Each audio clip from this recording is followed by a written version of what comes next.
ફોરેનથી India gold jewellery લઈને આવવું લાખો ઇન્ડિયન્સ માટે બિલકુલ નોર્મલ વાત છે. લગ્નનો સેટ હોય, ઇનહેરિટેડ એટલે કે વારસામાં મળેલા દાગીના હોય કે પછી કોઇન્સ હોય, આપણે જોઈશું કે ભાઈ ગોલ્ડમાં શું ડ્યુટી ફ્રી છે.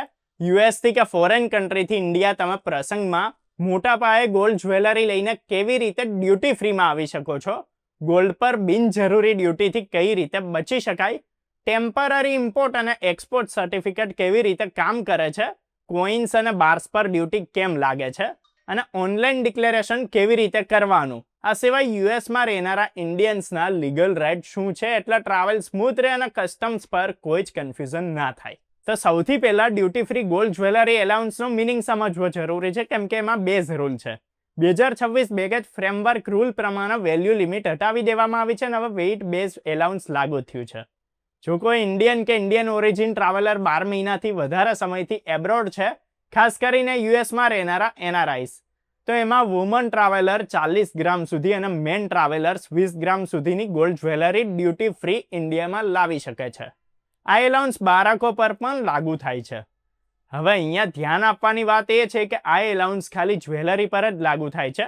ગોલ્ડ કોઇન્સ, બાર્સ કે જે પણ તમે બીજી વસ્તુઓ લઈને આવો છો એ કેટેગરીઝ પર આ નિયમ લાગુ નથી થતો.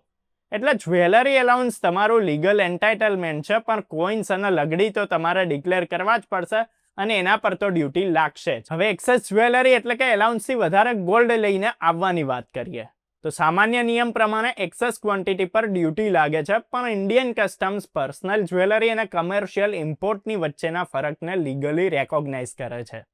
જો જ્વેલરી પર્સનલ યુઝ માટે છે, જેમ કે ફેમિલી વેડિંગ કે ફંક્શન, તો રિસિપ્ટ્સ, ફોટોઝ, રિટર્ન ટિકિટ અને ઇવેન્ટ પ્રૂફ બતાવીને તમે એસ્ટાબ્લિશ કરી શકો છો કે રીસેલ માટે નથી. એનાથી કસ્ટમ ઓફિસરને ક્લેરિટી મળે છે અને અનનેસેસરી સસ્પિશનથી બચી શકાય છે.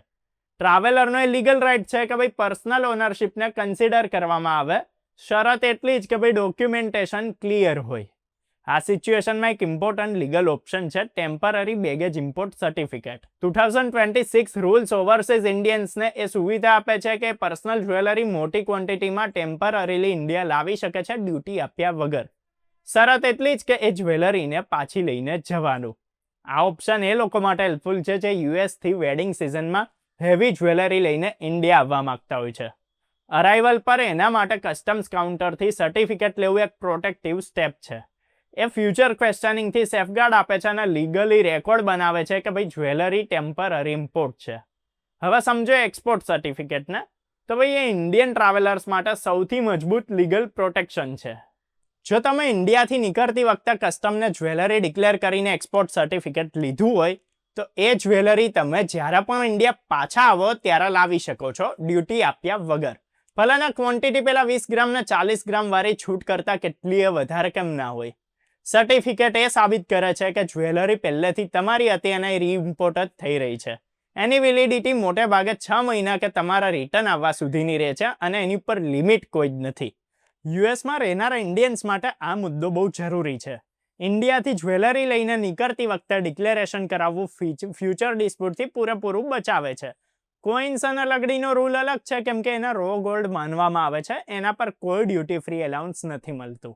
અરાઇવલ પર ડિક્લેર કરવું મેન્ડેટરી છે અને કસ્ટમ્સ એક્સેસિબલ વેલ્યુના આધાર ઉપર ડ્યુટી કેલ્ક્યુલેટ કરે છે. એમાં ટ્રાવેલરને અધિકાર છે કે વેલ્યુએશન ટ્રાન્સપરન્ટ રીતે થાય. તમે કેલ્ક્યુલેશન સમજવાના રિસિપ્ટ લેવાનો હક ધરાવો છો.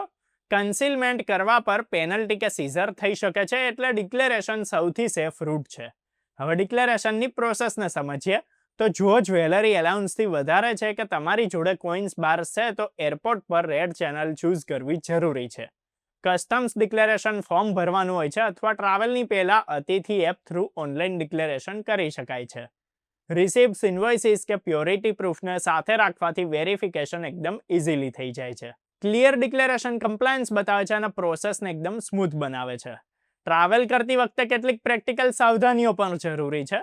જ્વેલરીને ઓર્ગેનાઇઝ પેકિંગમાં રાખો, કોઇન્સ અલગ રાખો, ડિજિટલ રિસિપ્ટ્સ અને ફોટોઝ મેન્ટેન કરો અને અરાઇવલ પર ડિક્લેર કરવામાં હેઝિટેશન ના રાખો. Indian custom system documentation based હોય છે. ટ્રાન્સપરન્સી તમારી ફેવરમાં કામ કરે છે અને સૌથી મહત્વની જાણકારી એ છે કે રૂલ્સ ઇન્ડિયનને રોકવા માટે નથી બન્યા, પણ મિસયુઝને રોકવા માટે છે. પર્સનલ જ્વેલરી લઈને ટ્રાવેલ કરવું તમારો લીગલ રાઇટ છે, પણ સાચી પ્રોસેસ ફોલો કરવી તમારી જવાબદારીમાં આવે છે. Duty free limits, temporary import option, export certificate, coins duty rule અને ડિક્લેરેશન પ્રોસેસ એ બધાની ઇન્ફોર્મેશન તમને એરપોર્ટ પર કોન્ફિડન્ટ બનાવે છે. ત્યારે તમને સમજાઈ ગયું હશે કે જો તમે વિદેશથી ઇન્ડિયા આવી રહ્યા છો તો કઈ વસ્તુઓ તમે ડ્યુટી ફ્રી એલાઉન્સમાં લાવી શકો છો અને કઈ એવી વસ્તુઓ છે જેના પર તમારે ડ્યુટી આપવી પડશે. ત્યારે જો વિડીયો પસંદ આવ્યો તો લાઈક કરો, શેર કરો. આવી જ અપડેટ્સ ઇન્ફોર્મેશન માટે જોતા રહો, ફોલો કરો, સબસ્ક્રાઇબ કરો અર્બન ગુજરાતી.